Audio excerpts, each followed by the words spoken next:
ponto de vista histórico, para a nossa atualidade. Muito pouca coisa mudou, queria dizer.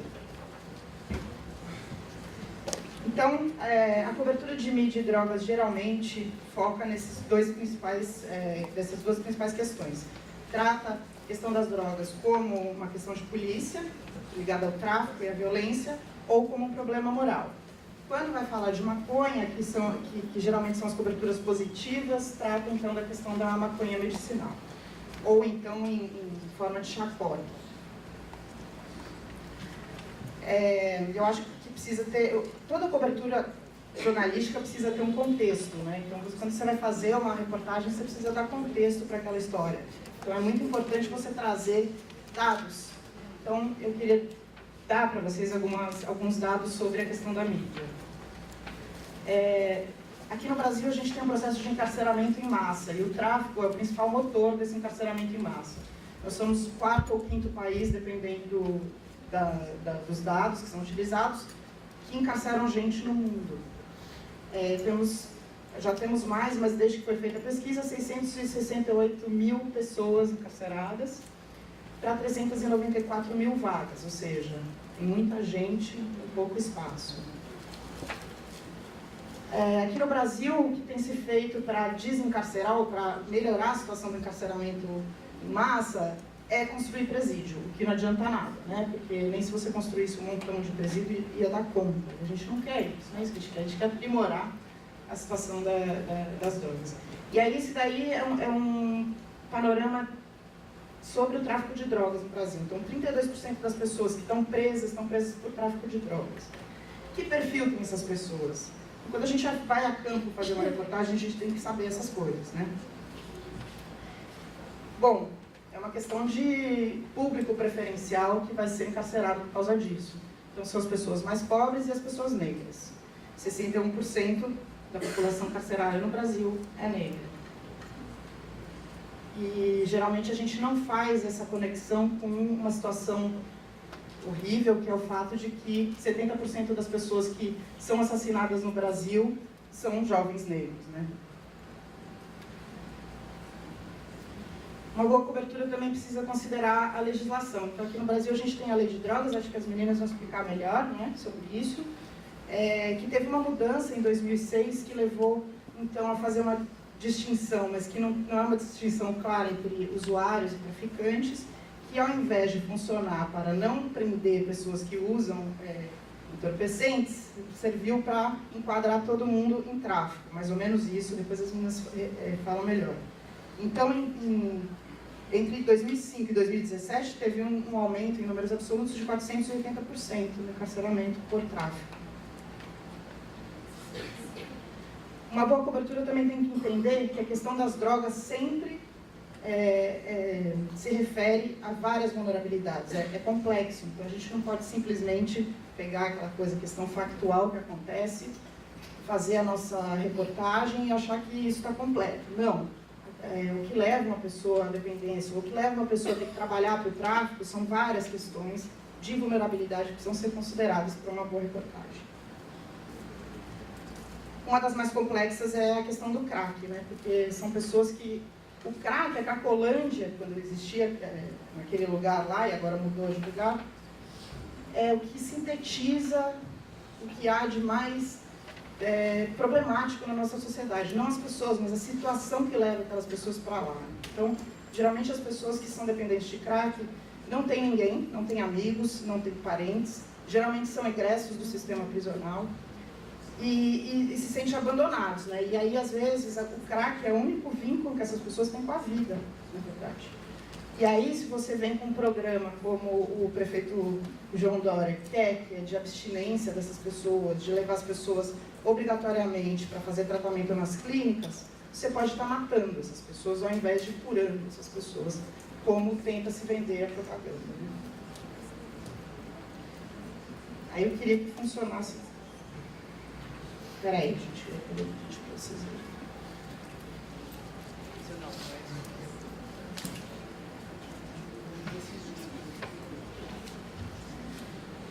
Esse vídeo que eu vou pôr para vocês é do dia que o João Dória ganhou a Prefeitura de São Paulo. Ele foi no programa do do Datena, que é um programa policialesco, que trata de drogas. Defendendo esse programa de braços abertos para a morte. Isso que você está vendo aí são pessoas condenadas à morte, que vivem numa situação de um gueto. Isso é um gueto na cidade. Isso vai acabar, isso me provoca uma enorme repulsa. E como é que você...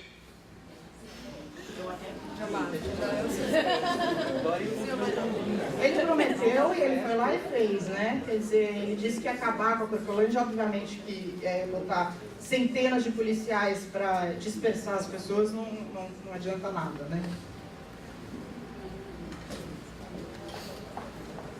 E aí que a gente tem que estar atento para essa cobertura. Eu queria trazer alguns pontos que eu acho muito importantes quando a gente é jornalista e vai fazer cobertura de Cracolândia, por exemplo. Essa aqui é uma reportagem de quando, logo depois que teve essa dispersão que o Dória e o Alckmin promoveram na Cracolândia, logo depois teve uma ação da polícia militar na favela do Moinho. A polícia, então, aí vai o repórter lá entrevistar o policial, certo? Vamos chegar lá. Por que vocês estão fazendo isso? Aí ele responde isso. A favela do Moinho é uma das fontes de abastecimento de drogas da Alameda Cleveland. A favela do Moinho é um montão de gente. São milhares de pessoas que moram ali. A favela do Moinho inteira não fornece drogas para a rua Cleveland. Então a gente tem que ter cuidado na hora de fazer essa cobertura. O policial falou isso, a gente tem que questionar. Ué, mas todo mundo que mora na favela é traficante? Como é que vocês vão fazer essa abordagem, então? Porque o que aconteceu? A polícia entrou lá na favela do Moinho, viu um menino negro, menor de idade, correndo, foi lá e matou o menino, que é o Leandro. Então, aquilo que a Fê estava falando antes, né, você causa um pânico todo na sociedade, e aí legitima que a polícia tenha uma atitude tão violenta quanto matar uma pessoa que é suspeita de ser traficante, como se o traficante tivesse que morrer também. Não é por aí. Né? Nós temos que sufocar o tráfico de drogas. Quer dizer, você faz qualquer coisa, né? Essa aqui é uma outra que eu também queria mostrar para vocês. Leiam as matérias da Fê, tá bom? Porque, assim, eu acho que a gente tem que saber quem que a gente lê, para entender como é que as coberturas são feitas. Eu não quero falar mal da colega repórter, mas primeiro que a imagem que nós temos aqui é a imprensa atrás da polícia contra, né, os moradores. Acho que daria para fazer uma outra coisa. Uma ação da Polícia Militar em uma favela do centro de São Paulo, suspeita de fornecer drogas à Cracolândia. A favela é, de novo, suspeita de fornecer drogas para a Cracolândia. Eu fiz essa reportagem no dia em que o Dória foi lá na Cracolândia e resolveu, então, botar abaixo as casas com pessoas dentro, né? Então, para dizer que a vida é um emaranhado de nós, é muito mais do que simplesmente a questão de alguém estar lá vendendo e alguém estar consumindo, não é isso, né? Cracolândia principalmente. E essa é uma fala que, esse é um cartaz, um lambe que tem lá na região da Cracolândia. Então, quando a gente vai tratar disso, a gente vai abordar vulnerabilidades, é preciso compreender os fenômenos e as complexidades. E é preciso falar de humanidade e dignidade, é trazer humanidade, são pessoas, não são bichos, não são zumbis, não estão perambulando pela rua. Então, as palavras que a gente usa, elas têm peso. Mais para frente eu vou falar sobre isso. Eu queria falar de tráfico de drogas, uma coisa mais recente que foi o que o Exército foi fazer na Rocinha, né? Eu queria que vocês prestassem atenção na manchete do G1. Exército já está na base da Rocinha para cerco. O que aconteceu naquele dia foi que o Exército mandou um release para todos os jornalistas, para as redações, e quem procurava informação, eles mandavam esse release também. Na manchete do release tem essa palavra, cerco. Não passou na cabeça das pessoas questionar por que o Exército vai fazer um cerco. O que significa um cerco no jargão militar? O que é isso, né? O cerco, então, é uma estratégia militar em que unidades militares cercam o inimigo. Edificação onde o inimigo está. No objetivo de destruir o inimigo, né? Só que a favela da Rocinha tem 70 mil pessoas. Novamente, a gente está legitimando esse tipo de abordagem que é letal, né? Pode matar as pessoas. A situação de guerra, né? Que depois o Extra até fez uma editoria que chama Editoria de Guerra, para fazer essa cobertura, coloca essa possibilidade de que você tem que exterminar o outro. E aí quem é a pessoa que vai morrer? Não é o branco do Leblon. Só para vocês verem como essa palavra foi reproduzida várias vezes por vários veículos. Esse é do UOL, a Folha, o Estadão. Isso aqui eu nem lembro onde que é, acho que é do Estadão também. E para vocês verem quais foram as escolhas de palavras, né? Aqueles que escolhem esse caminho para falar dos dependentes de crack, cracolândia já é uma coisa pejorativa de se falar, selvageria, zumbis, animais, eles preferem o vício como se fosse uma escolha, colocam as pessoas como se estivessem em guetos, que a gente tem que combater, e a polícia como a salvadora dessa situação. Aí até a Fê também fez essa reportagem com a Elise Evans, é uma das grandes especialistas de drogas, de uso de drogas e redução de danos no mundo. Ela fala isso, né? É muito mais fácil virar as costas para quem você não enxerga como pessoa. O problema é que todos esses corpos jogados na rua não são bichos, não são parasitas, são gente. O que sobra, né, se a gente não cuidar disso? Da mesma forma, a Deborah Small, essa ativista americana, negra, que está naquele filme 13ª Emenda, que eu recomendo que todo mundo veja, que fala como a política de drogas serve para manter uma espécie de escravidão encarcerando os negros até hoje, que é um pouco do que acontece aqui também. Ela fala, não estamos dizendo que as vidas negras importam mais que outras vidas, estamos falando que as vidas negras importam tanto quanto qualquer vida, mas só que nós morremos mais cedo. Aí eu queria usar um exemplo muito importante do que aconteceu recentemente, isso faz 2 anos. Né?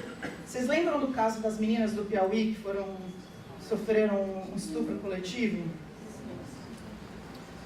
Ainda era o Eduardo Cunha que estava na Câmara dos Deputados, né? Presidente da Câmara. A Câmara ia votar na semana seguinte a redução da maioridade penal. A Veja vem com essa capa. E aí, o que está por trás disso é o tráfico, porque eles dizem que o mandante do crime, na revista, dizem que o mandante desses meninos fazerem essa monstruosidade é um traficante, como se isso justificasse tudo. E esses meninos, aqui tem uma série de violações de direitos, tá? de criança e adolescente, que está previsto no Estatuto da Criança e do Adolescente, que é, você não pode dar na capa uma foto dessa, com essa coisa aqui, que é o blur, né, com essa mancha, que isso automaticamente criminaliza os meninos, sem ter tido nenhum tipo de investigação. Você não pode colocar as iniciais, porque eles não podem ser identificados, isso é uma violação de direitos humanos.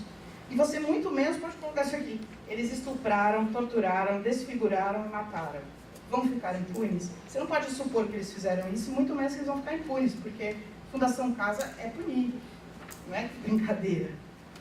O que aconteceu dessa história? Só para vocês entenderem a responsabilidade que a gente tem que ter quando vai fazer qualquer tipo de cobertura. Esses meninos foram lá para o sistema de encarceramento de adolescentes e um deles foi inchado e morto. A gente não deu, a imprensa aqui em São Paulo não deu essa informação, essa notícia. Ninguém foi atrás para ver depois. Meses depois se descobriu que o mandante do crime, na verdade, era um policial, não um traficante. O cara, que era um dependente de drogas e não um traficante, foi liberado, que era o adulto que estaria por trás da monstruosidade desses meninos. E é isso, é o jornalismo justiceiro. A gente tem que tomar cuidado porque a gente não tem esse papel. É isso, gente. Obrigada.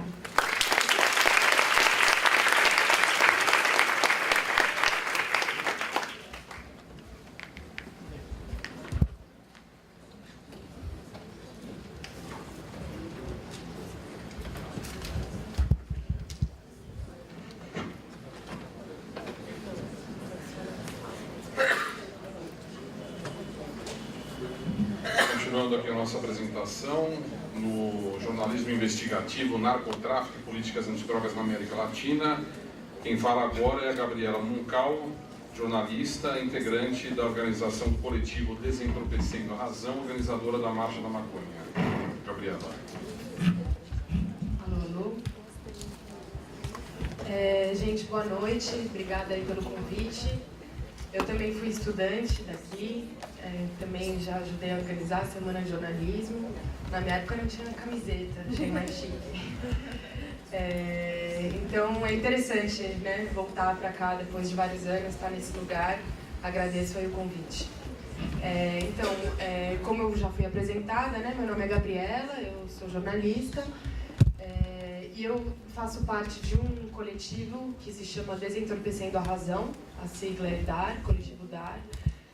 A gente luta contra a violência do Estado e pela legalização das drogas e, entre outras coisas, a gente também faz parte da organização da Marcha da Maconha aqui em São Paulo.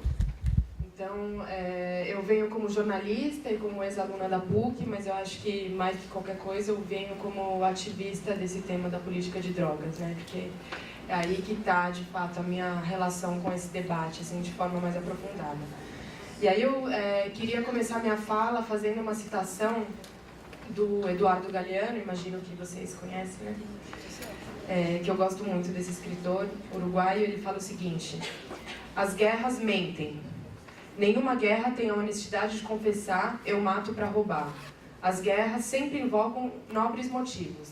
Matam em nome da paz, em nome da civilização, em nome do progresso, em nome da democracia, e por via das dúvidas, se tanta mentira não for suficiente, aí estão os meios de comunicação, dispostos a inventar inimigos imaginários para justificar a conversão do mundo em um grande manicômio e um imenso matadouro. Acho que essa citação é muito boa, não só porque provoca nós, trabalhadores dos meios de comunicação, como fala sobre a mentira que são as guerras, né? E acho que debatendo a questão da guerra às drogas, talvez a maior mentira é que seja uma guerra contra as drogas. Eu acho que a guerra às drogas, na verdade, não tem nada a ver com as drogas. É uma outra coisa. É uma guerra contra pessoas. Não só porque é impossível se guerrear contra drogas, né? Não tem como você fazer uma guerra contra substâncias, contra objeto. Não posso fazer uma guerra aqui contra uma garrafa de água aqui. Né? A guerra é sempre contra pessoas. E acho que as últimas duas apresentações deixaram bem claro já contra quais tipos de pessoas que essa guerra é feita, né? Então, a guerra às drogas, ela cumpre o papel hoje, e desde que começou, de hierarquizar as vidas. A guerra às drogas, ela legitima o fato de que nesse mundo que a gente vive, que é racista, que é desigual, etc., que algumas vidas tenham mais valor que as outras. É a isso que serve a guerra às drogas, né? Não é para defender a saúde de ninguém, enfim, não é por outro motivo. Então, o combate às drogas, ele se torna, e eu acho que esse discurso e os meios de comunicação cumprem um papel fundamental nisso. A guerra às drogas, ela acaba legitimando ocupações militares, extermínios, encarceramento em massa, né? Então, existe uma justificativa, né? A gente não está fazendo, como o Galeano fala, não é eu mato para roubar. Não, a gente está encarcerando e está matando para defender a saúde das pessoas, para colocar atrás das grades essas pessoas que são muito perigosas, né? Em nome do bem, em nome da família, da tradição, da propriedade, da moral, etc. Então, a guerra às drogas, ela serve, portanto, como uma justificativa tanto para o Estado fazer isso dentro do seu próprio país, contra a sua própria população, como para incursões militares de Estados entre países, né? Acho que já que a gente está debatendo a questão da América Latina, acho que vale resgatar o quanto os Estados Unidos usou a guerra às drogas para fazer ocupações militares na América Latina, né? Acho que o maior exemplo desses é o Plano Colômbia, né, que aconteceu em 2000. Eu diria que é a maior investida militar dos Estados Unidos na América Latina, com essa justificativa da guerra às drogas, né? E enfim, os Estados Unidos investiu mais de 8 bilhões de dólares nisso, inclui o treinamento militar de soldados estadunidenses nas selvas amazônicas, a inserção do exército dos Estados Unidos no exército colombiano, com táticas, armas, controle de fronteira, o uso do glifosato, não sei se vocês lembram disso, mas enfim, é uma substância, um fungo transgênico produzido pela Monsanto, que eles soltavam assim, de cima dos aviões, dos helicópteros, etc., jogado na fronteira ali da Colômbia com o Equador, para acabar com as plantações de coca e também, claro, para expulsar indígenas e facilitar a ocupação militar, né? Nos anos 2000, quando começou o Plano Colômbia, as organizações guerrilheiras, né, a FARC é a mais famosa, mas também tem outras, ocupavam 40% do território colombiano. E aí, a partir daí, principalmente, que os Estados Unidos começou a classificar essas organizações guerrilheiras como narcoterroristas, a primeira operação militar do Plano Colômbia aconteceu num lugar que chama Putumayo, que por coincidência é uma região muito rica em petróleo. Aliás, muitas coincidências, né? Muito engraçado. Bom, enfim, tem mais alguns dados aí sobre o Plano Colômbia, mas acho que eu vou passar adiante, que o tempo é curto. Bom, depois o Plano Colômbia foi ampliado, né? Toda a região andina foi rebatizado de Iniciativa Andina e passou a abranger Equador, Peru, Bolívia, Venezuela, Panamá, enfim. E aí, mas eu acho que assim, também pensando na guerra às drogas como uma estratégia geopolítica, né? Eu acho que vale também a gente pensar atualmente como os Estados Unidos também vem mudando a política de drogas, né? Foi o país que exportou a guerra às drogas e também é um país que já está com muitos estados. Nos Estados Unidos funciona por estado, né? Não é uma coisa que o país inteiro está mudando a política de drogas. Cada estado tem certa autonomia ali para flexibilizar a lei de drogas e tem vários estados que já estão, alguns com a maconha legalizada para uso recreativo e alguns para uso medicinal. Então também é importante ver a diferença assim, desse discurso da guerra às drogas vai tomando outra forma. Esse documentário que foi citado, a 13ª emenda, tem no Netflix, acho, né?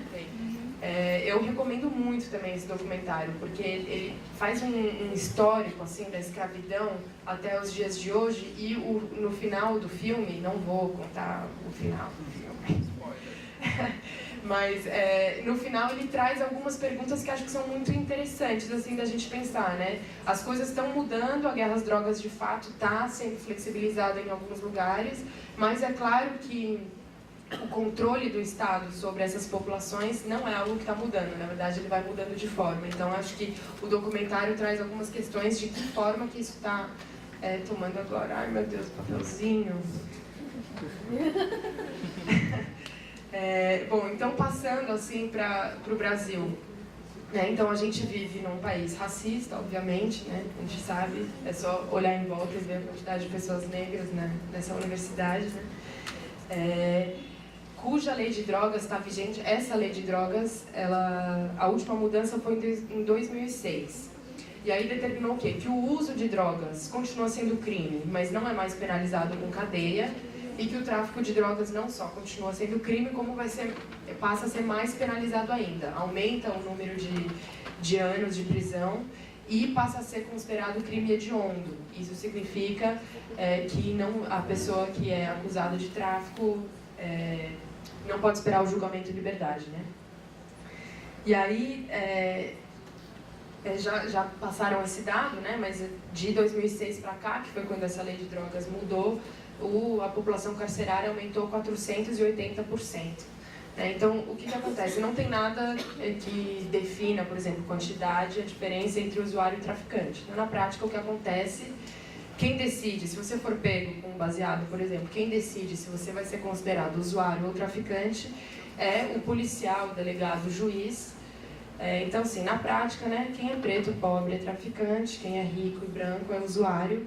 E como hoje em dia você não pode nem aguardar o julgamento em liberdade, o que aconteceu foi uma explosão maior ainda, né, da população carcerária. Bom, e aí, ano de 2017 já entrou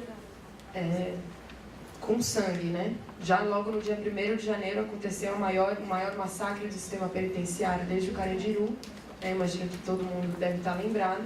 Como resposta à barbárie da situação carcerária, os governantes, as pessoas falando em construir mais cadeia, em ter mais firmeza, mais vigilância, né, mais vigor, etc.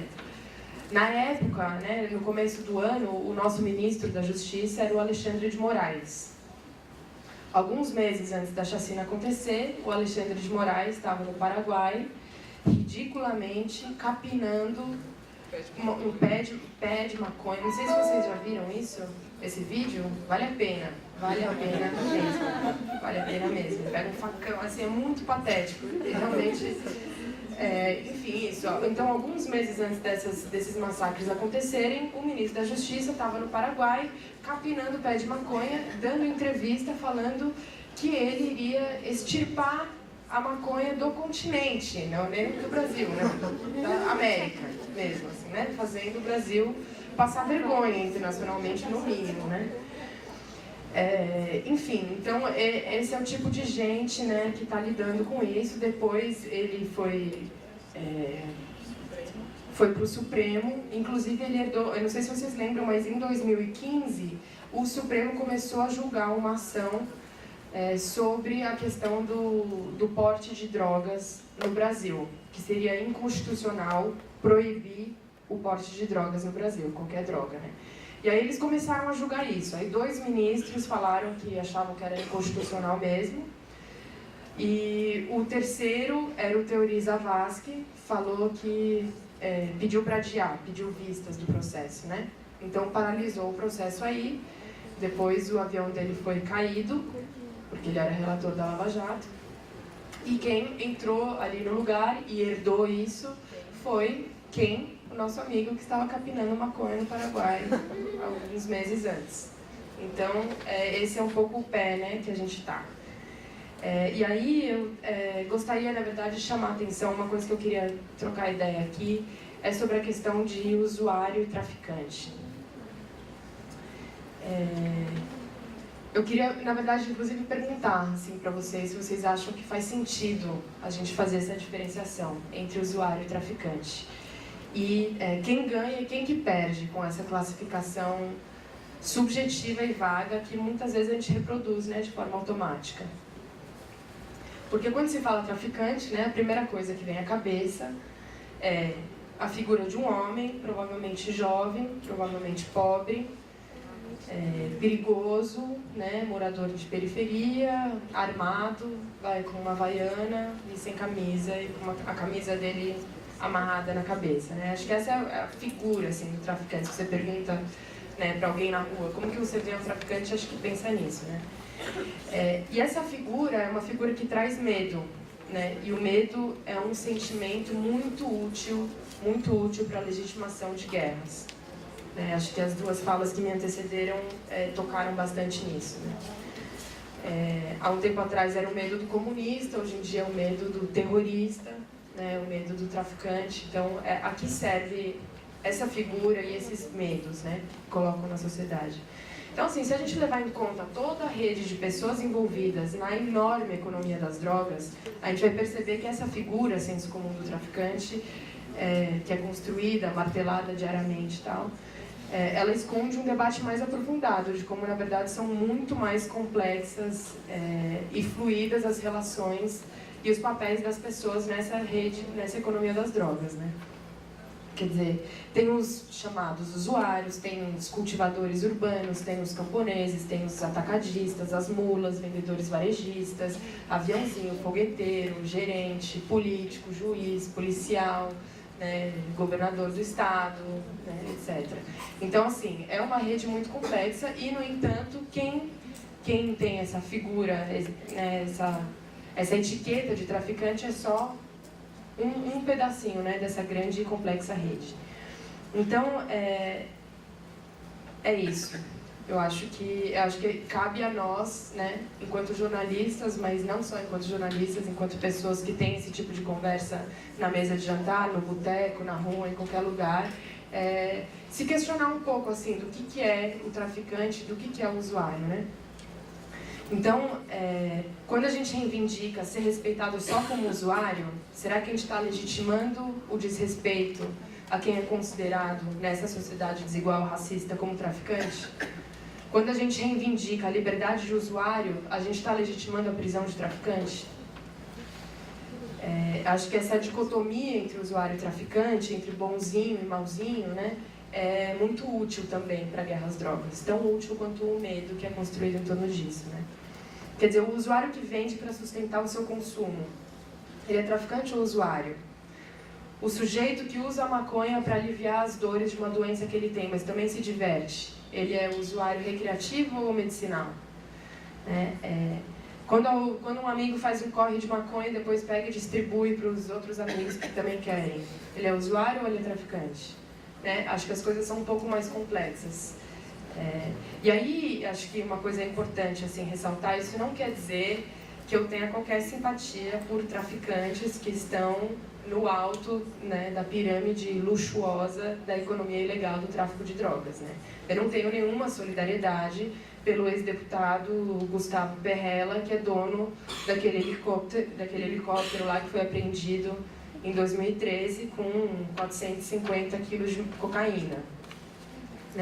Agora, eu não tenho simpatia por eles, não por venderem drogas, até porque acho que é impossível evitar que as drogas sejam vendidas.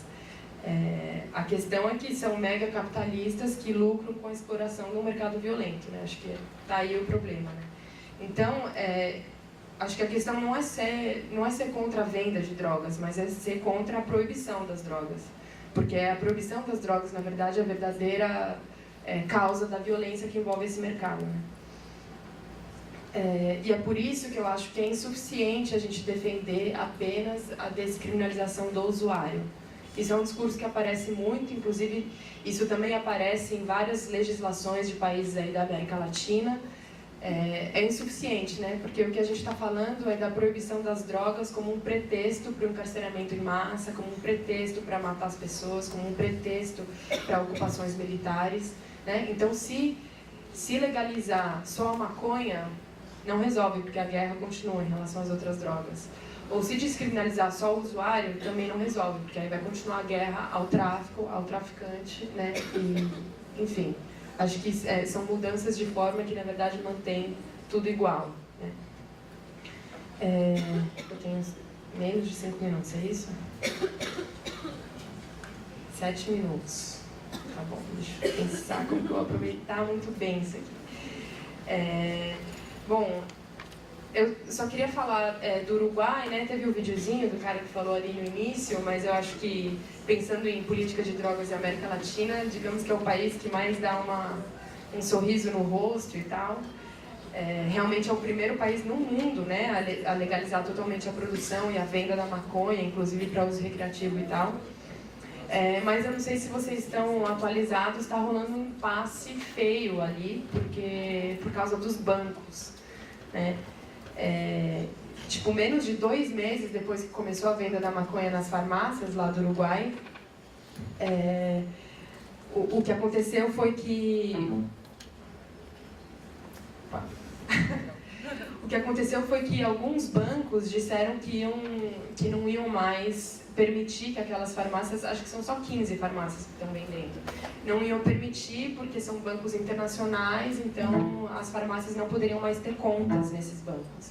E aí todos os bancos foram entrando nessa e as farmácias agora não podem ter conta em bancos, inclusive o Banco Estatal do Uruguai, que falou que ia bancar, mas aí depois recebeu um chamado dos bancos, Bank of America, Citibank, Santander e Itaú, principalmente. São esses que falaram que não aceitam. Então, as farmácias agora não vão mais ter conta nos bancos. E aí, como é que vai fazer? As pessoas, enfim, tá nesse impasse. O governo falou que vai ver o que vai fazer, mas também o governo é do Tabaré Vázquez, que não é tão a favor da legalização quanto o Mujica, e tá nesse impasse. Bom, eu vou concluindo, dizendo o seguinte: eu acho que a gente do coletivo DAR, a gente acha que a proibição ela não se sustenta só nas leis. Então é óbvio que tem a lei que proíbe as drogas e tal, mas acho que ela se sustenta em muito mais coisas, assim. Acho que isso se sustenta nos jornais, nos veículos de comunicação, nesse discurso do medo, se sustenta nas nossas relações, nas escolas que trazem a polícia para falar sobre drogas dentro das escolas públicas. Se sustenta, nos pais que acham um baseado dentro da gaveta do filho e quer expulsar de casa, se sustenta no vizinho que cagueta o outro, se sustenta em várias coisas, nas nossas relações, na instituição, etc. Então, eu acho que a mudança, assim, dessa cultura proibicionista das drogas, ela se dá não só numa mudança de lei, mas uma mudança de mentalidade, das relações que a gente tem, da forma como a gente decide lidar com as drogas. Então, nesse sentido, eu acho que, enfim, o ativismo que eu acredito, assim, pela legalização das drogas, passa longe de tentar convencer deputado XYZ a fazer um projeto de lei ou fazer um lobby ali no Supremo Tribunal e tal. Eu acho que, na verdade, é nós por nós, assim, acho que a mudança tem que vir de baixo. Acho que as leis, os políticos, os juristas e tal, acho que eles vão correr atrás, assim, a partir de uma mudança que venha de baixo para cima, não de cima para baixo, né? Então, acho que fazer debates desse tipo, fazer manifestações, a Marcha da Maconha em São Paulo, eu acho que eu posso dizer que é a maior ação direta de desobediência civil em massa que discute essa questão das drogas, assim, no Brasil. Porque é isso que na verdade, é uma desobediência civil em massa, né? Não é nenhum ato que está pedindo por uma lei e tal, né? São pessoas que estão se juntando para falar, cara, a gente não aceita essa guerra. A gente não aceita e a gente vai legalizar. Num momento específico, ali, naquela hora, ok. Mas, assim, naquele momento específico, a lei de drogas proibicionista não vale. Não está valendo, a gente está desobedecendo essa lei, né? Então, eu vou encerrar. Tem um livro muito legal do Exército Zapatista de Libertação Nacional. Não sei se todo mundo conhece esse movimento do México. Quem não conhece, conheça. E eles fizeram um livro, enfim, debatendo o atual estágio, assim, do capitalismo. E aí, eles falam nesse livro que eles se manifestam não para desafiar o tirano, porque isso eles já fazem no cotidiano deles. Eles se manifestam para saudar a quem, em outras geografias e calendários, o enfrenta. Eu acho que a Marcha da Maconha tem um pouco esse caráter, acho que os movimentos que se baseiam na autonomia têm bastante esse caráter, né? Então eu vou encerrar assim, com uma citação desse livro dos zapatistas, que diz o seguinte: um dos enganos dos de cima é o de convencer os de baixo de que o que não se consegue rápido e fácil não se consegue nunca. Nos convencer de que as lutas longas e difíceis só cansam e nada conseguem. Tentam sobrepor o calendário dos de cima ao calendário dos de baixo com eleições, conferências, reuniões e datas comemorativas que só ocultam a dor e a raiva. O sistema não teme os estalos, por mais massivos e luminosos que sejam. Se um governo cai, há outros na gaveta para repor e impor. O que o aterroriza é a perseverança da rebeldia e resistência dos de baixo. Porque embaixo é outro calendário, é outro passo, é outra história, é outra dor e outra raiva. É isso. Obrigada, gente.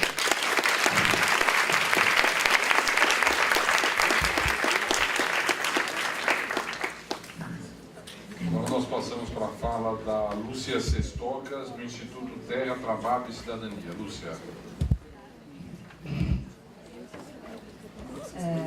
Boa noite a todos e a todos. Obrigada super pelo convite. E, bom, eu já fui tremendamente contemplada por todas as falas antes de mim, aprendi muito.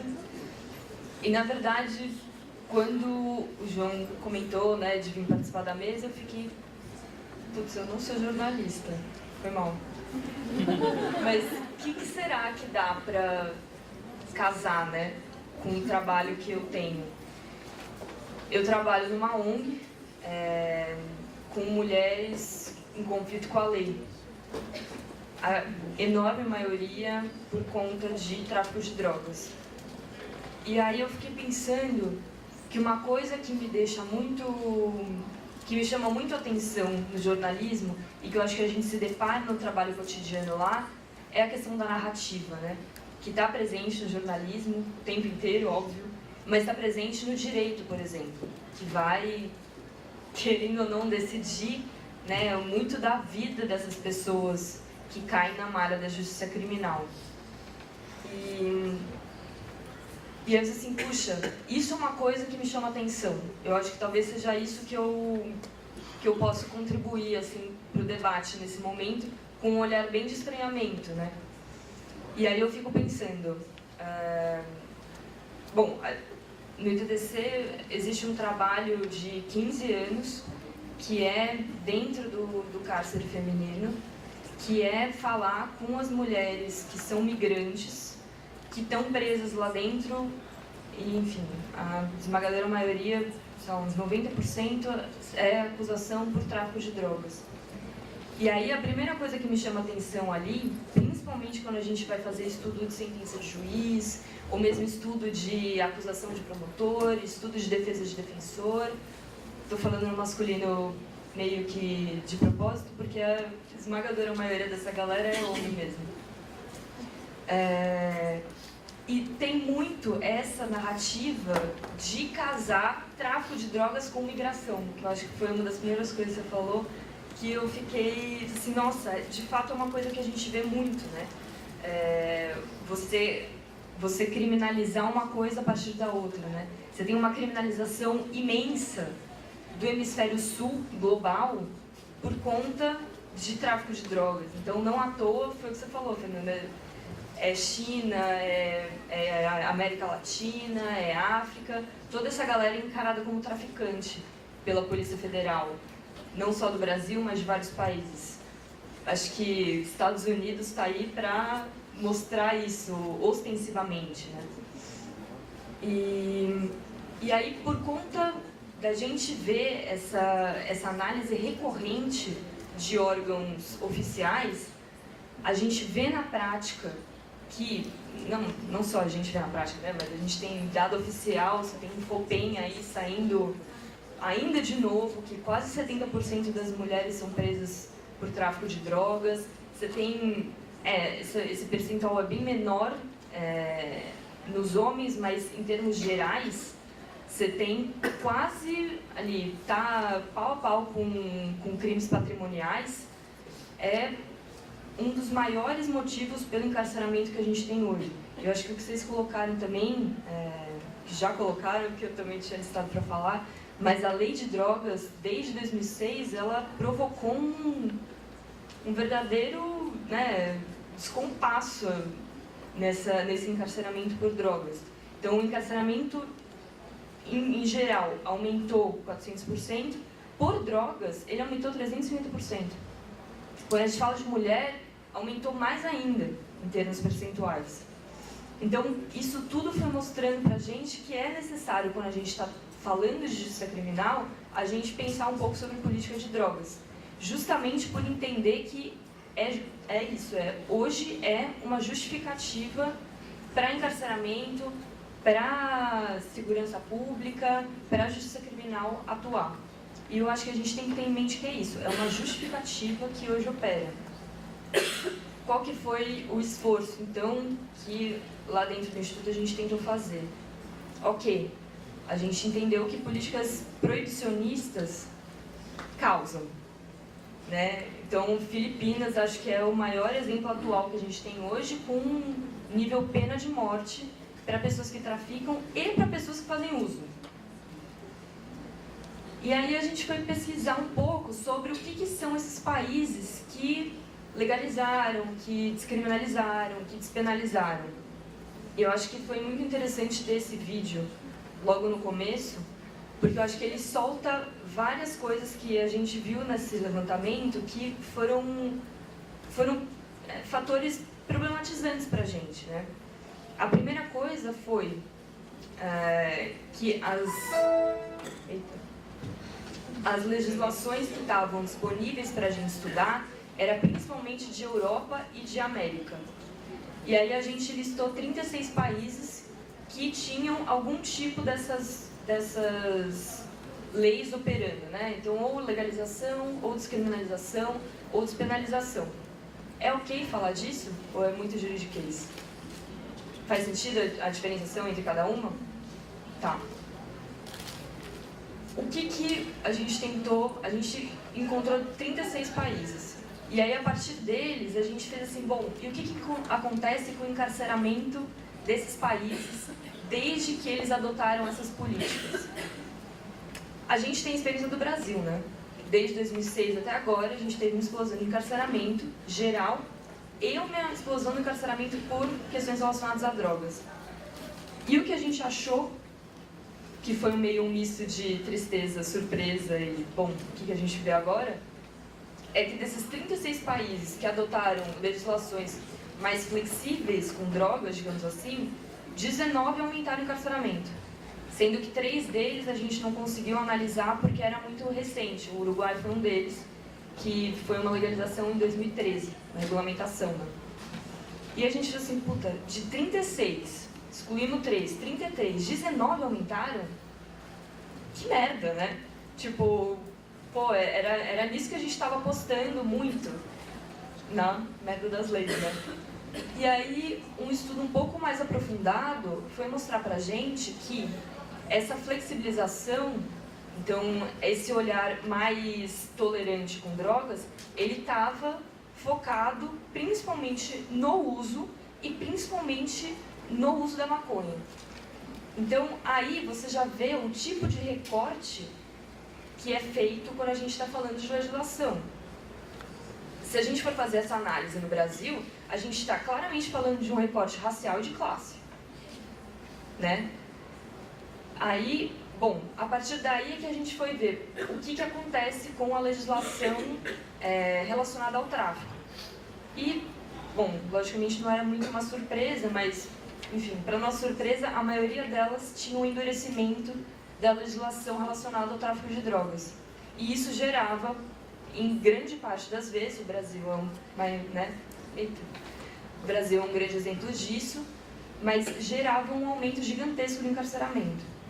E aí eu acho que isso coloca a gente numa questão de que tipo de política de drogas a gente está querendo, que tipo de política de drogas a gente está defendendo. Que eu acho que é justamente, a gente quer manter essa dicotomização entre pessoas usuárias e pessoas traficantes. Para quem que a gente mantém esse tipo de diferenciação? Bom, e aí, enfim, estudando um pouco sobre a legislação brasileira, a galera da saúde mental, a galera da saúde de uma forma geral e a galera da saúde mental teve um papel gigantesco em 2006, justamente nessa tentativa de falar, olha, a galera que faz uso não pertence na cadeia. Eu particularmente acho que ninguém pertence na cadeia, mas enfim. A gente tem que, sei lá, fornecer algum tipo de tratamento, de saúde ou o que seja. Só que aí eu acho que a gente também está recaindo em muito do que é narrativa mesmo. E eu acho que também vocês já colocaram isso de formas belíssimas. Como que o uso de determinadas drogas está relacionado à marginalização de pessoas. Eu acho que, enfim, não é surpresa para ninguém. Enfim, o discurso que está relacionado ao crack, hoje, é o maior discurso relacionado a drogas que marginaliza pessoas. E é o que, enfim, o Dória, a gestão do Dória vai utilizar para fazer políticas extremamente higienistas, extremamente militarizadas, enfim, coisas que a gente pôde presenciar esse ano, né?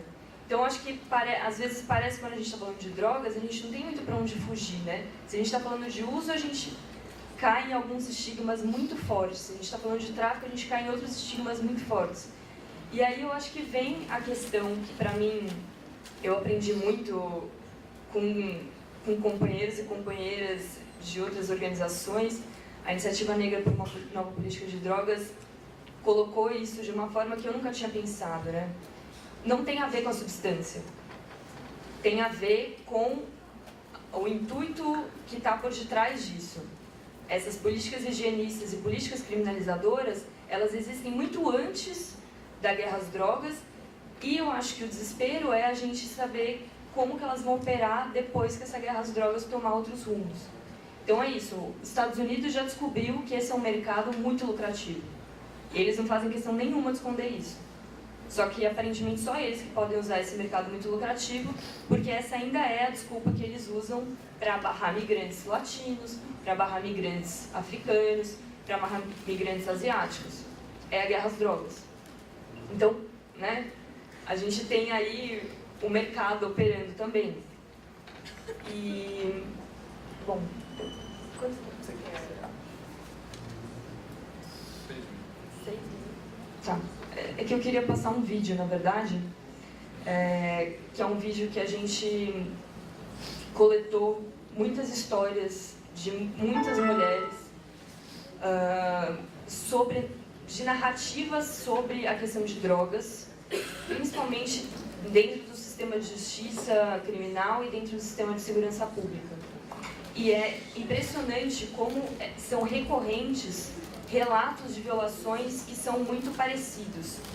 A partir de muitos relatos, enfim, de anos de conversas e de contatos, a gente meio que montou 9 historinhas para montar um vídeo para tentar falar, para além de todas as violações que a gente tem em relação a drogas, a gente fala de violações de gênero. Esse final. Então, bom, eu queria convidar todo mundo para assistir. Eu acho que tem muita coisa para discutir, que é impossível de falar em 15 minutos, mas talvez a gente possa debater um pouco melhor depois. Obrigada.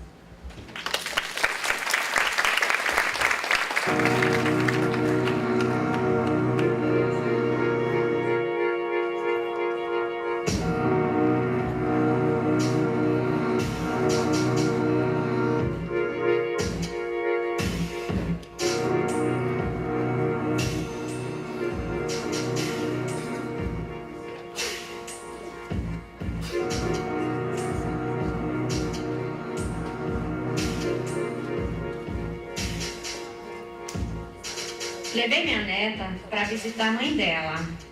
Minha filha fez um serviço e caiu lá. Foi 33. Toda vez era a mesma coisa para mim e para minha neta. Tira a roupa, agacha, tosse e vai. Eu não sei se entendi muito bem o que ele disse, mas ele falou algo do tipo: seu bebê já tem 6 meses, né? Já está na hora de entregar. E então eu perguntei se podia quedar com ele. E ele disse: você mexe com drogas, você para o seu filho e para a sociedade. Ela ficou muito tempo até com ele. Você pode ser mula, mas é traficante internacional. Estava na casa do meu namorado e ele tinha saído para comprar cigarro. Eu ouvi as sirenes e do nada arrombaram a porta. Eram 2 policiais. Eu estava imóvel no sofá, até que um deles veio para cima de mim. Eu tô aqui porque eu trafiquei. Agora eu não consigo progressão dirigindo porque ninguém nunca quis assinar minha carteira. O advogado até falou do trânsito penal. Mas eles não conhecem a minha realidade. Não me chamam nem pelo meu nome. Eu expliquei para o delegado que eu não tinha droga nenhuma, que quem tinha era o meu cliente. Aí ele falou para eu provar que eu trabalhava naquilo e fazer um programa com ele. Depois que terminou meu período de experiência, ele me pediu minha documentação, incluindo os antecedentes penais. E aí, batata. Na segunda-feira seguinte, ele me chamou na sala dele e me demitiu. Falou que eu não fazia o perfil da empresa. Fui até a delegacia denunciar o assassinato do meu filho. Queria contar que ele foi assassinado por policiais. O delegado ouviu tudo e falou que era uma denúncia grave, mas que se meu filho era traficante, era esperado. Ele ainda falou que se nada fosse provado, eu podia ser até processada por calúnia. Acabei desistindo, porque era minha palavra contra de todos eles, né? Eu estava na frente do juiz e ele perguntou se eu estava na festa porque eu queria, se eu tinha usado droga. Eu falei que sim, e ele disse então que eu devia saber que eu estava sujeita a isso, que se eu não tivesse usado droga, se eu tivesse ficado em casa, eu não teria sido violentada. Estava indo para a faculdade fumando um baseado, e aí do nada 2 policiais me abordaram. E aí um deles disse: ah, só porque você é gostosinha, você acha que eu vou te liberar?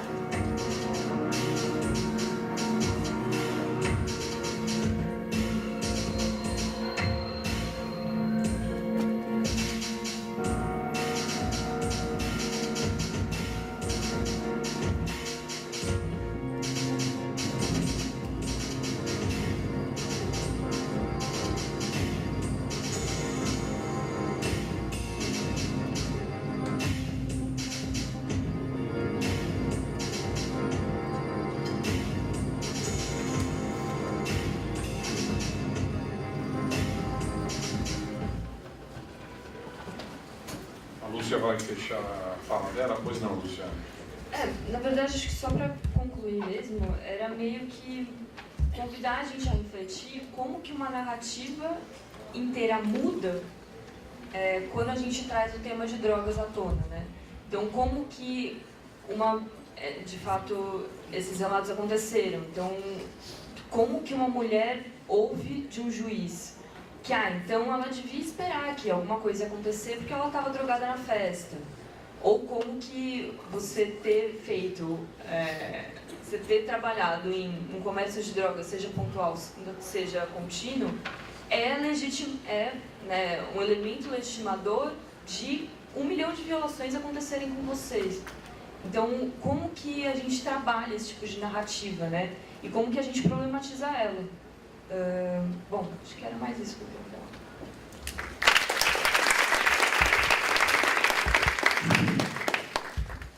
Agradeço a participação das 4 debatedoras. Nós tivemos aqui 2 explicações iniciais bem interessantes, mais ligadas ao texto jornalístico, entre outros, claro, aspectos apresentados pela Fernanda Mena e pela Maria Carolina Trevisan. Depois, uma visão também que ia ao encontro das falas da Fernanda e da Carolina por parte da Gabriela e da Lúcia, com dados mais específicos. Agora a gente abre uma primeira rodada de perguntas. Quem está com o microfone? Vamos lá. Quem quiser.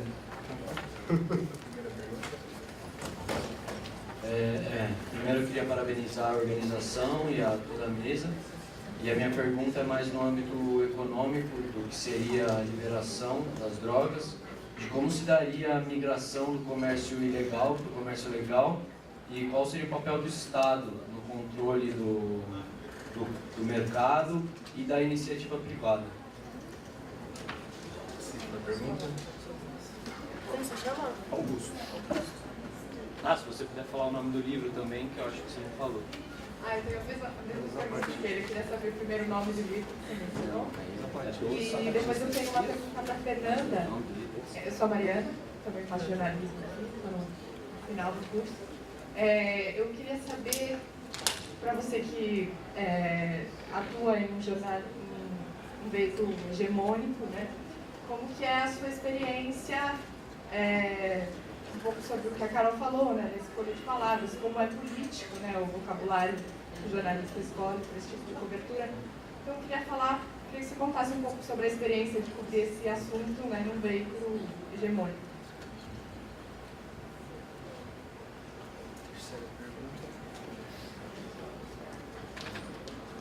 Boa noite. A minha pergunta talvez seja um pouco mais voltada para a Lúcia. Queria que você falasse, ou enfim, quem da mesa puder falar sobre isso, qual que se há uma atuação específica da questão das mães nesse papel de guerra às drogas e como que isso pode ser uma consequência dentro das prisões, como que elas estão... Mães como? Mães de pessoas presas? Isso. Acho que a gente pode fazer uma rodada de 3 em 3, né? Sim. Agora a Gabriela responde a do Augusto, depois a Fernanda responde a do Augusto e a Mariana, porque ela quer também comentar sobre a pergunta do Augusto.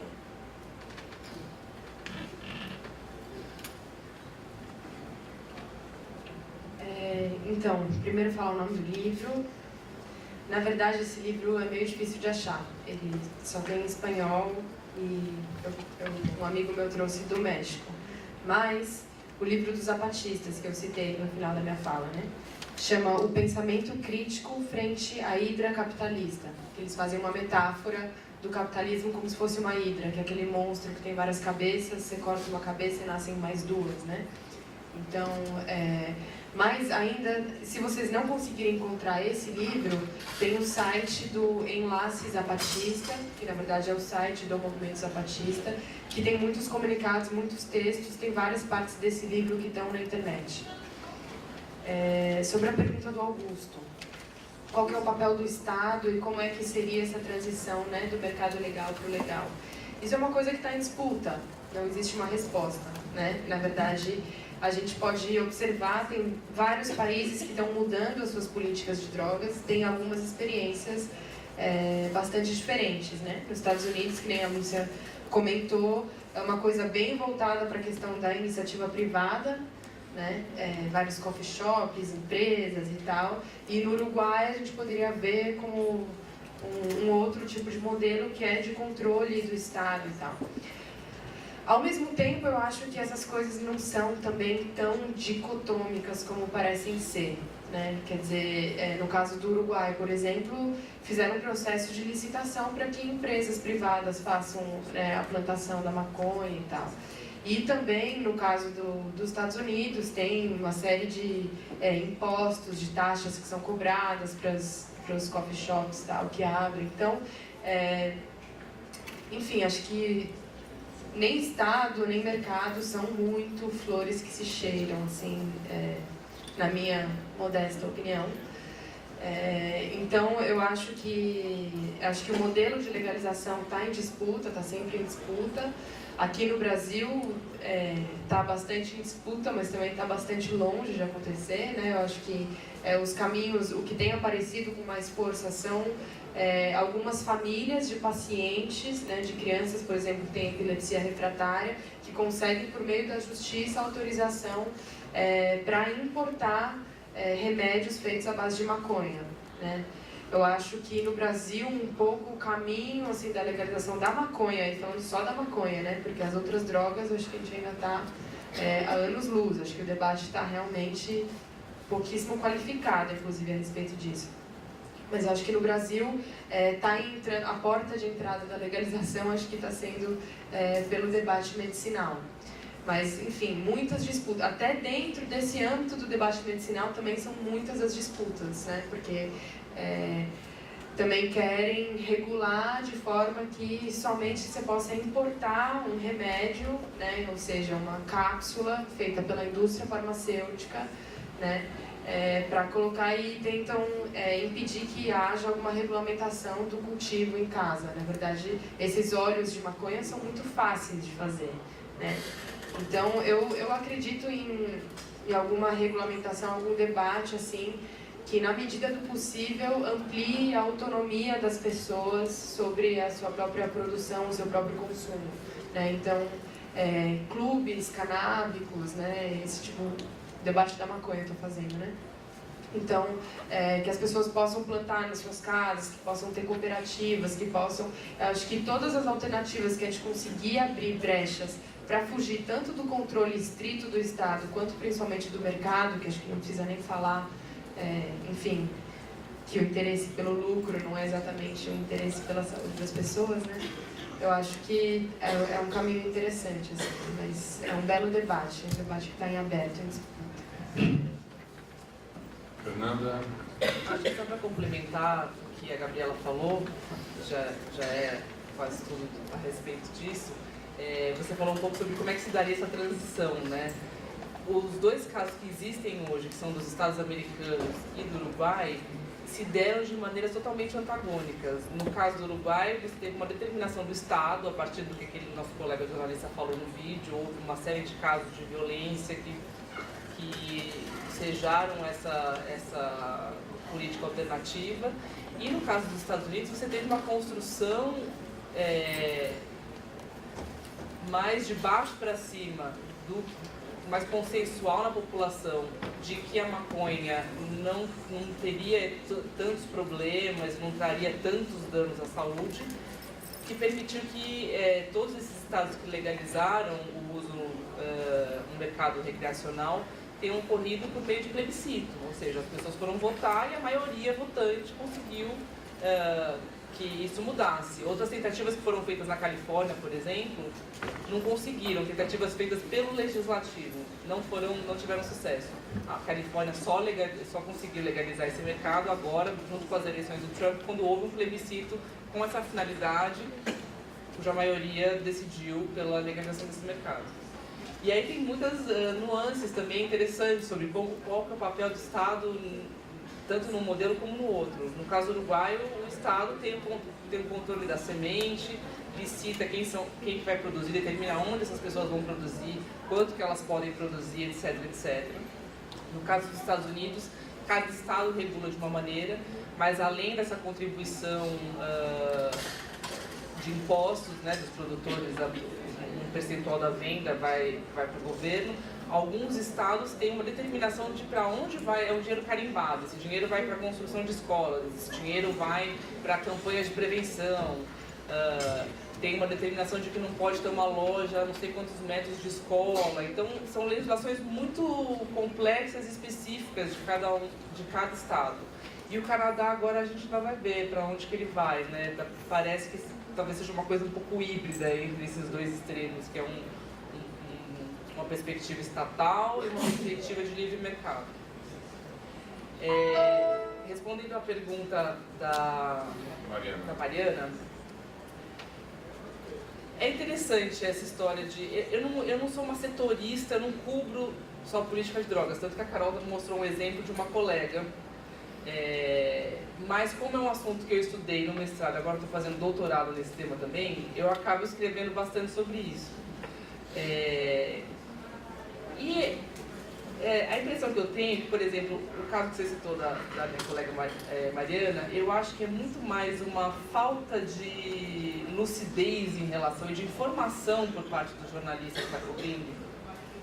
Porque se eu perguntar para ela, você acha que a favela inteira vende crack para Cracolândia, ela vai achar que não. Só que ela simplesmente não pensou nisso, não percebeu isso. Então, assim, nós precisamos educar os jornalistas a trabalhar com temas que são sensíveis, porque, de fato, eles estão moldando o pensamento das pessoas àquele respeito. Então, é uma responsabilidade gigante que, às vezes, as pessoas fazem ali naquela pastelaria da redação, preciso fazer esse negócio rápido e não estão percebendo o quanto reverbera aquilo, né? E o alcance que aquilo tem em termos de carimbar, mais uma vez, uma série de preconceitos em cima de grupos específicos que vão legitimar que a polícia vai lá e fale, vamos cercar essa favela do Moinho aqui, porque aqui fornece crack para Cracolândia. Então, eu sempre, assim, desde que baseados em estudos, em evidências que eu coletei na investigação, eu nunca tive nenhuma questão com os materiais que eu publiquei na Folha, que sempre tiveram uma perspectiva mais progressista em relação ao proibicionismo e crítica em relação ao proibicionismo, mas sempre não amparada numa opinião minha pessoal, mas em evidências, em estudos e etc. Acho que existe muito espaço para esse debate. É inclusive interessante que a Folha publique uma matéria que carregue tanto preconceito como aquela que você mostrou, porque o jornal editorialmente se declara favorável à legalização das drogas. Mas o que editorialmente o jornal fala não é o que acontece, não pauta o chão de fábrica, entendeu? Cada pessoa é um indivíduo, por mais que a gente pregue, né, essa imparcialidade do jornalismo, a gente sabe que cada pessoa tem aquela formação dela e carrega com os preconceitos dela na hora que ela está olhando para determinado fato. Então, acho que é uma questão de educação mesmo, de informação dos jornalistas, não só sobre determinados assuntos, como sobre como ele deve escolher bem os termos. Outro dia aconteceu uma coisa curiosa, postaram no Facebook uma matéria que eu fiz em 2004 sobre a Cracolândia, sobre a primeira operação que o André Matarazzo, que era então subprefeito da Sé, fez naquela região. E eu morri de vergonha da minha matéria, porque tinha assim, chamava os caras de noias, falava de Cracolândia, e eu falei, gente, olha só, era uma matéria de 2004. Como eu evoluí em termos de... E como não só eu, mas como o debate evoluiu a partir daquele momento, em relação a como você deve tratar essas pessoas, como você deve falar sobre elas, como é inadequado você usar o termo Cracolândia. E, no entanto, eu já tinha uma consciência, digamos assim, mais humanista em relação ao jornalismo, estava usando toda essa terminologia ali, né? Criticando a operação higienista, mas ainda assim falando de Cracolândia e falando de noia. Então, quer dizer, é um processo de educação e a gente precisa começar ele o quanto antes, né? Porque senão a gente vai estar repetindo esses mesmos erros e reiterando esses preconceitos.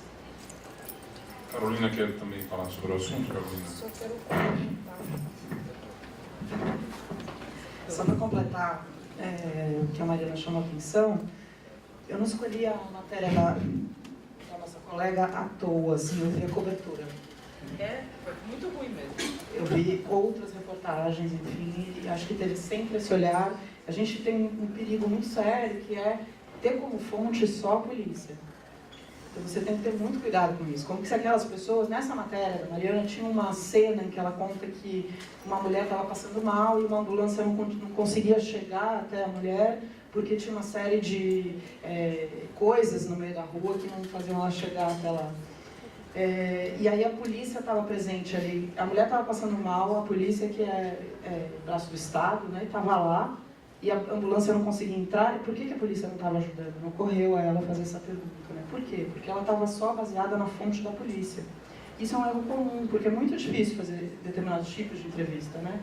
Então a gente tem que ficar atento para isso. Mas por isso que eu falei, a gente tem que saber quem que a gente está lendo. Então quando a Fê escreve, tem que prestar mais atenção, eu acho, assim, porque a pessoa está tendo cuidado com aquela reportagem. Mas assim, tem coisas que, por exemplo, não adianta. Outro dia eu fiz uma matéria para minha coluna lá no UOL, que era um furo, sobre aquela história do menino que estava escondido embaixo do colchão, dentro do presídio lá no Piauí. Eu fui apurar, e aí descobri que ele estava fazendo trabalho infantil lá, porque era uma situação de tamanha vulnerabilidade, que ele trocava o trabalho infantil que ele fazia por comida. Que o presidiário, o cara que está preso, que dava para ele, que era o padrinho dele, enfim, é uma série de violações. Eu fiz a matéria, o UOL gostou, era um furo. O que eles fizeram? Puseram lá na home, que é o que a gente quer, eu quero que me leiam, né? Não quero escrever para ninguém ler. O UOL pôs lá, eu sou jornalista amiga da criança, então eu tenho um puta de um cuidado com imagem, com as palavras que eu uso, não sei o quê. No destaques, era a foto dele, do menino, embaixo do colchão do estrado. Eu jamais usaria essa foto. Mas eu não tenho como, eu não podia, naquele momento, interferir naquilo também. Então são coisas que acontecem que a gente tem que lidar. Agora a Lúcia Sestoca, vamos só repetir a pergunta, por gentileza, porque alguém pode ter ligado o rádio agora. Então a gente tem que pensar nisso, né? Pensar no ouvinte, não se esqueçam, tá? Vamos lá. Eu perguntei qual que é a atuação, se é uma atuação indireta, das mães dos traficantes que são presos. E se eu puder fazer uma nova pergunta, qual que é a relação dessas mães que são presas pelo tráfico? Quando você fala atuação das mães, você quer dizer o quê? Que tipo de atuação? Qual é a atuação? Mais geral. Tá. Na verdade, eu queria fazer uma observação também sobre a pergunta do Augusto. E aí, uma das coisas que sempre aparece, né, quando a gente está falando sobre legalização e tudo mais, com as meninas que estão presas, até algumas conversas que a gente fez com meninos da Fundação Casa, e uma coisa que aparece recorrentemente é que espaço que essa galera que hoje é presa por drogas vai ter, né, numa suposta legalização. E eu acho que essa é uma pergunta que é muito incômoda, né, porque a gente sempre fica meio tipo, puta, X, né, não sabemos. Logicamente sempre vai ser uma aposta, até ela acontecer. Mas eu acho que... Deixa eu te falar uma coisa interessante sobre isso. Uma vez eu perguntei para uma galera que atuava, digamos, uma boca de fogo, o que eles achavam da legalização. E eles falaram assim, olha, se legalizar amanhã tá todo mundo fazendo sequestro na pista. Porque eles não se veem, eles vão continuar numa situação de exclusão. Né? Então, ou a gente, numa eventual, ainda muito utópica, legalização, essas pessoas teriam que ser incluídas de alguma maneira. Eu já ouvi todo tipo de resposta, assim, desde tipo, vou perder o emprego, até, vai continuar tudo igual pra gente, porque a gente vai continuar atuando no mercado paralelo, até tipo, vou mudar de crime, eu vou, sei lá, vou fazer outra coisa, sabe? Mas eu acho que essa é uma questão que a gente tem que ter em mente quando a gente está falando de que política de drogas a gente quer. Porque eu acho que se a gente está entendendo que hoje quem se fode com essa política é essa galera que é presa, essa galera vai ter que tipo de espaço numa nova política que a gente vai propor. Né? Então eu acho que isso permeia também mil questões sociais que a gente tem que entender que vai estar ali do lado da política de drogas que a gente vai querer propor. Mas tá. Puta, desculpa, eu esqueci seu nome. Melanie. Olha, Melanie, eu não sei nem se existe uma resposta para a sua pergunta que eu seja capaz de responder. Existem muitas associações de familiares de pessoas presas. Se existem associações ou grupos de mães específicos de pessoas traficantes, eu não sei. Não sei nem se haveria essa especificidade, né? Mas, no geral, quando a gente está falando de pessoas que estão no cárcere, a atuação da família, de familiares, de amigos próximos é gigantesca.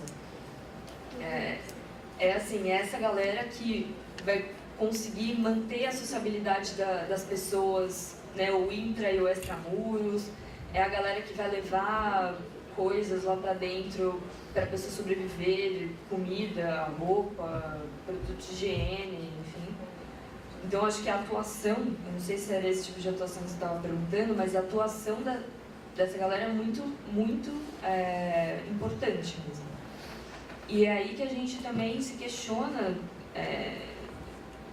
com o viés de gênero, né? A gente sabe que homens têm muito mais visita do que mulheres. E isso se dá não só a uma questão de generificação também, de quem que faz a visita, é muito menos homem do que é mulher, mas também se dá a questões práticas nível geografia. Então você tem muito menos presídio feminino, então as mulheres são muito mais deslocadas geograficamente de onde elas moram para serem presas. Então o deslocamento que a família tem que fazer às vezes é muito maior. Então tá tudo muito, né, perversamente tudo isso contribui para um viés de gênero diferenciado.